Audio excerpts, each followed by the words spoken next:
the tech industry has shrunk, at least according to various research, most specifically on the platform Statistica, and probably a little bit of your experience as well, at least if we're in the general same age range.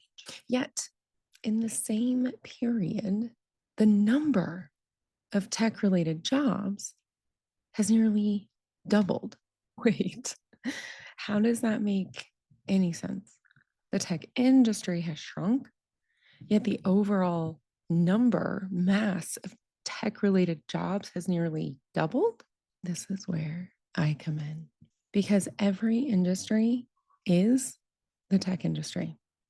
Every professional is a tech related professional. Don't believe me? Let's do an experiment. Tomorrow, I want you to attempt to do your job, no matter your role, your seniority, your industry, your location, with zero tech, no emails, no systems of records, no BI reports, no online meetings, no internet searches, or no internet. And obviously, no large data models like machine learning or artificial intelligence.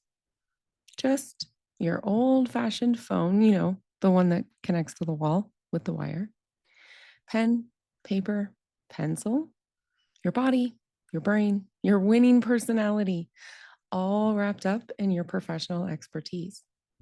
Then let me know. Let me know that your industry isn't the tech industry and you aren't a tech professional. I have a long and storied experience with this perspective because as early as 2017, I was on record as a public speaker that every industry is actually a part of the tech industry. Tech to manage finances, tech to organize and execute marketing and sales and product quality and more. Tech to manage all foundational human resource elements, salaries, hours logged, benefits, so much more. Tech to make the product. And by product, I mean clothing, medical devices, large scale farm crops, construction, toys, services like coaching and consulting, and yes, even paper. Now in 2025, I'm even more emphatic.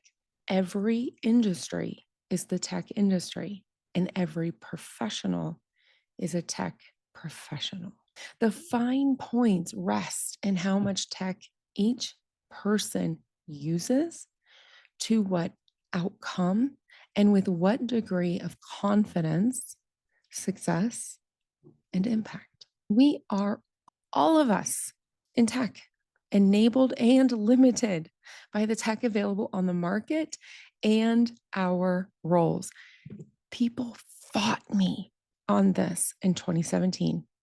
They argued in 2018. They debated in 2019. And in 2020, suddenly, we all got it. Teachers, tech professionals, insurance agents, tech professionals. We are all in tech. Okay, why does any of this matter? Because far too women in tech have stuck it out in the quote, actual tech industry, tolerating intolerable stress levels while surviving layoffs, layouts, bad management, even worse leadership, working far too many hours a week and month, and all while knowing that for your role and your impact, you are being paid too little. It doesn't have to be this way.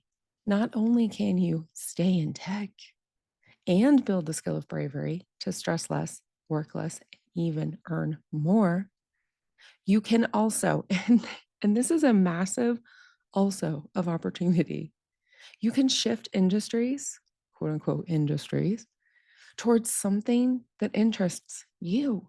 Maybe even something you are joyful or passionate about. Somewhere with a kinder, more humane culture, more reasonable expectations in terms of stress and work hours. And this surprises a lot of people, perhaps with very similar or even more pay.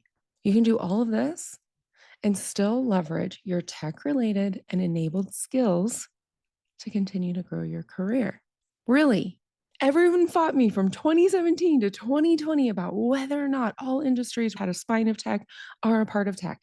And now this is the part where everyone wants to fight with me because you can. And really, you want proof? Listen to the last episode. This woman in tech right here, she's now working in the paper industry. In consulting, I worked with a governmental agency, financial services, consumer products, and more. My former and current clients are now in the retail, healthcare, financial, outdoor, hotel, restaurateurs, construction, education, aerospace, insurance, manufacturing, and yes, even agriculture. All in tech roles, all leveraging their skills and experience, and considerably fewer working hours, massively reduced stress, and similar or even slightly better compensation, which means because they're working fewer hours, that their compensation has actually gone up. All industries are in the tech industry, and all professionals are tech professionals, which means you can build your brave career as a woman in tech where and how you want, with far more freedom and choice and impact. I presume I've convinced you generally on my argument, or at least you're curious about it. And now I want to diabolically overrun you with data. As you listen, please notice how your mind and body respond. When a positive spark lights up within you, grab it, then follow it, because that interest, that spark, directs your head, your network, your effort, and your feet. You don't have to stay in a traditional tech industry. There is so much opportunity. So buckle up, woman in tech, because here we go. The next few minutes are going to be an industry name and then the projected percentage of growth as reported by reliable sources in the next 5 years. All statistics are global. Basic citations are in the show notes. The creation of this list was started with AI and then verified with human effort. Here we go. Healthcare, 20% growth. Retail, 25% growth. Fintech, finance and insurance, 30% growth. Manufacturing, 22% growth. Aerospace and defense, 15% growth. Telecommunications, 18% growth. Government or public sector, 25% growth. That statistic is highly local, so it depends where you are in the world. Education, 18 to 35% growth, particularly with the shift to online learning. Real estate, 30% growth. Construction, 20% growth. Energy, 25% growth.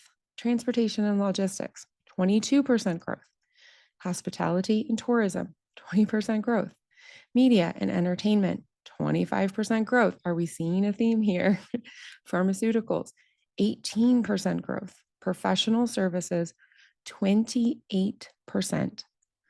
Automotive, 30% growth. Legal services, 22%. Agriculture, 30% growth. Mining, 25% growth. And then food and beverage, 25% growth. And I want to stress these growth numbers are not for the industry.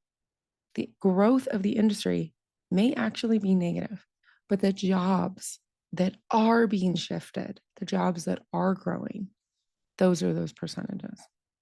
If you listened all this way and you noted your moments of spark, congratulations.